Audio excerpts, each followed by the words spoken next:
Unified 911, anong matutulong namin sa'yo? Anya ti maitulong mi ken kahapon. Anong may tatabang ko sa Unsay imo? akong ikatabang nimo? Ngini makadabang na misal ka no. Sa anumang wika o dialekto, may tulong na darating sa iyo.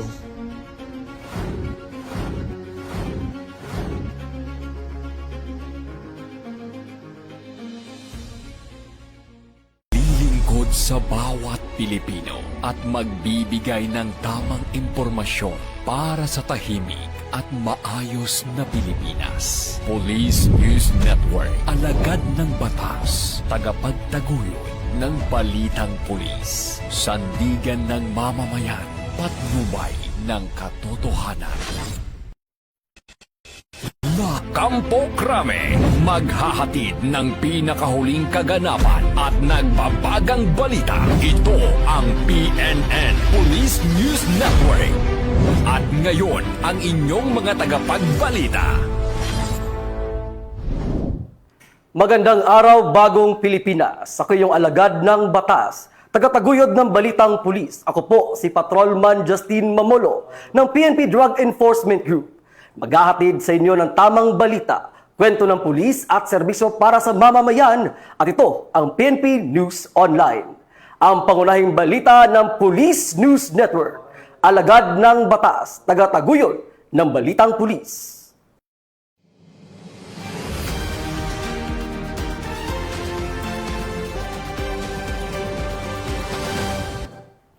Narito ang mga balitang hatid ng ating PNN correspondents mula sa iba't ibang panig ng bansa.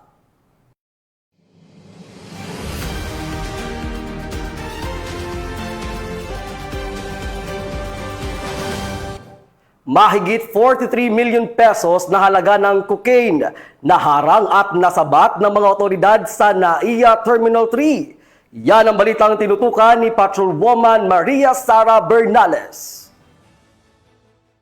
43 milyong halaga ng cocaine ang nasamsam ng mga otoridad sa Ninoy Aquino International Airport sa isinagawang interdiction operation sa tulong ng K9 units.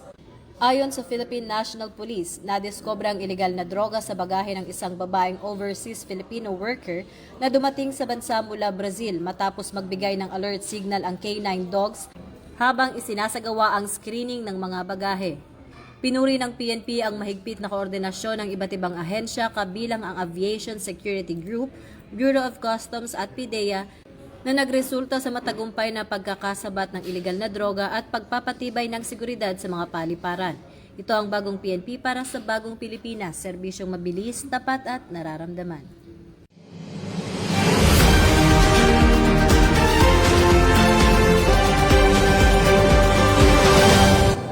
Maraming salamat, Patrolwoman Bernales. Mahigit 2 milyong piso na halaga ng iligal na droga nasabat sa isang high-value individual na drug suspect sa buy-bust operation ng mga otoridad sa Lambunao, Iloilo.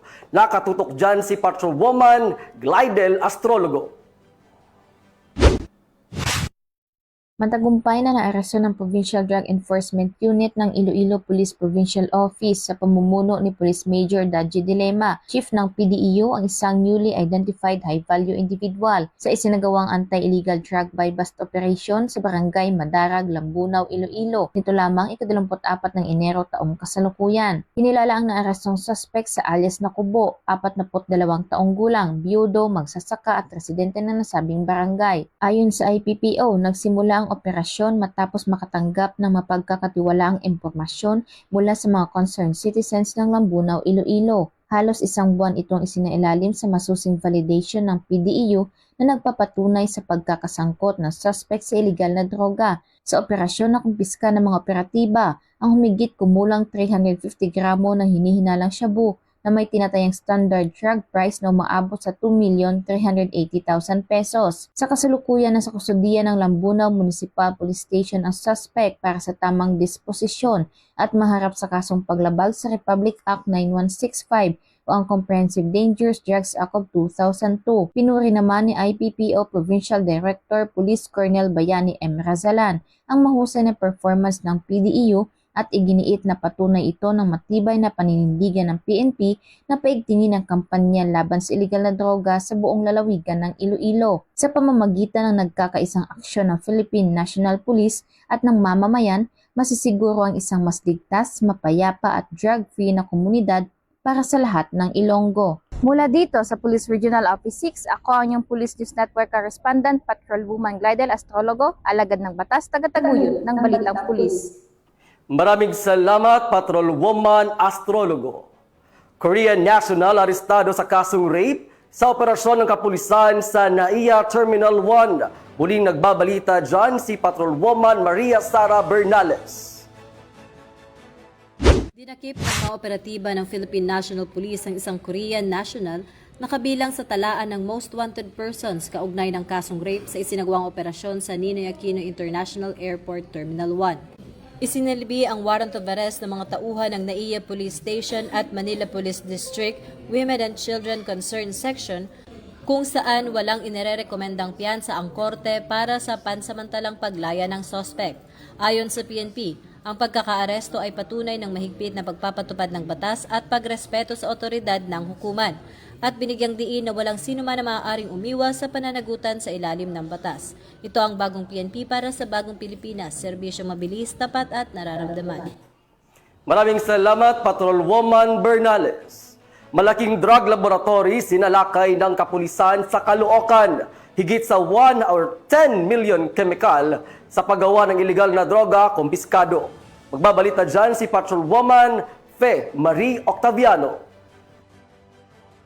Malaking clandestine drug laboratory ang nadiskubre ng Caloocan City Police Station, SWAT at District Drug Enforcement Unit noong Enero 24 ngayong taon, bandang alas 8:16 ng umaga sa Caloocan. Nasamsam ang mahigit 10 milyong pisong halaga na chemical precursors, laboratory grade na kagamitan at iba pang gamit sa paggawa ng iligal na droga.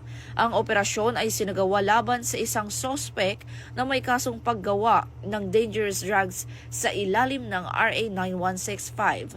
Ang insidenteng ito ay patunay ng bagong PNP para sa bagong Pilipinas, serbisyong mabilis, tapat at nararamdaman. Maraming salamat, Patrolwoman Octaviano. Illegal fishing boat ang nahuli ng kapulisan sa baybayin ng Cavite. 2 individual arestado. Muling magbabalita dyan si Patrolwoman Fe Marie Octaviano. Illegal fishing boat ang nahuli sa baybayin ng Cavite City noong gabi ng Enero 20 taong kasalukuyan sa isang patrol na isinagawa ng Cavite Maritime Police Station, katuwang ang Bantay Dalampasigan. Naaresto ang 56 anyos na boat captain at 44 anyos na mekaniko matapos kumpirmahing lumalabag ang kanilang bangka sa batas sa ilalim ng RA 10654. Nasamsam din ang isang motorized compressor fishing boat, nets, kagamitan at halos 3 kilong isda. Ayon kay Acting Chief Police Lieutenant General Jose Melencio Sr. Tates Jr., ang operasyon ay patunay ng serbisyong mabilis, tapat at nararamdaman na hindi lamang nagpapatupad ng batas kundi nagproprotekta rin sa marine sources at kabuhayan ng mga lehitimong mangingisda.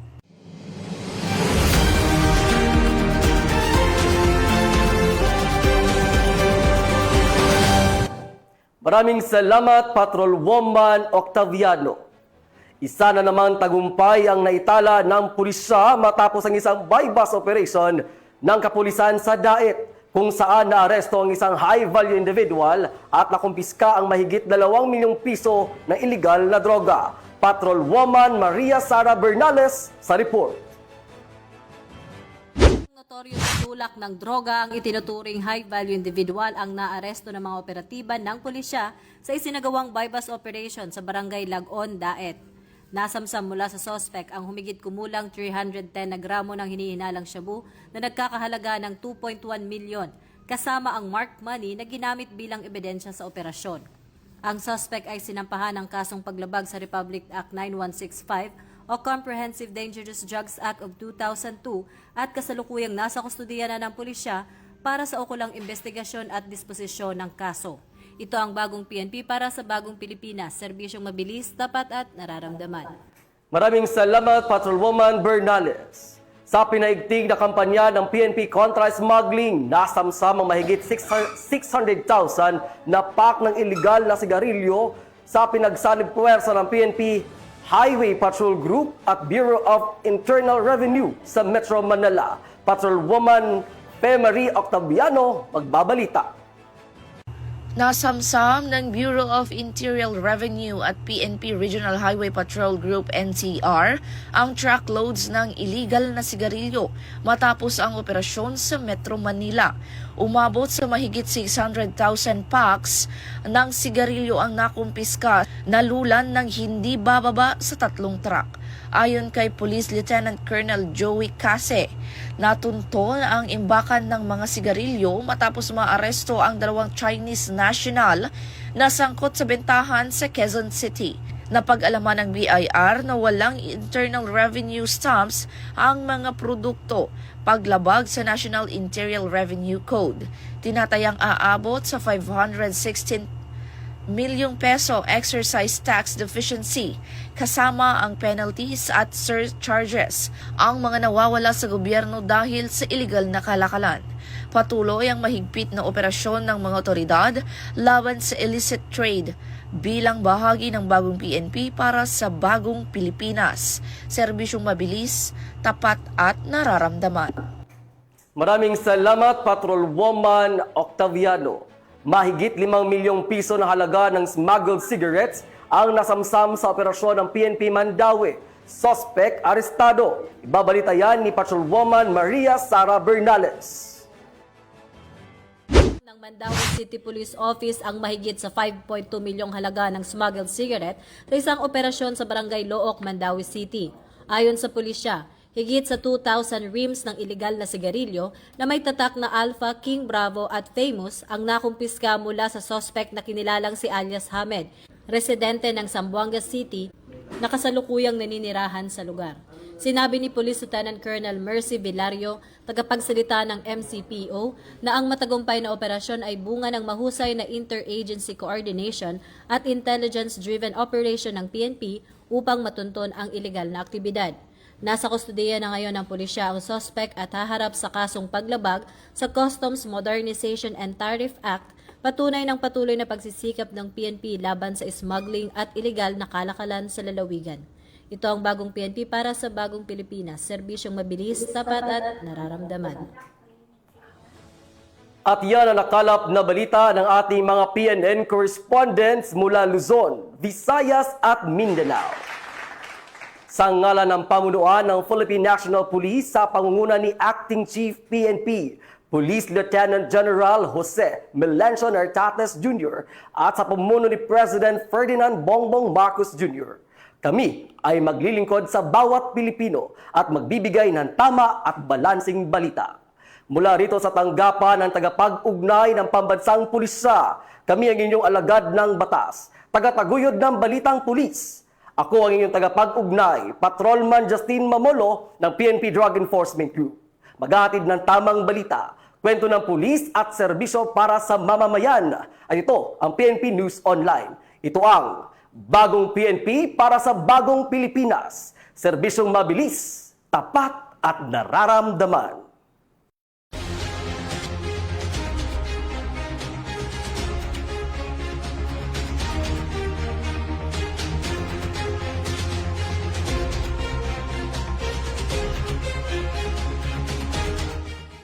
Police News Network, alagad ng batas, tagapagtaguyod ng balitang pulis.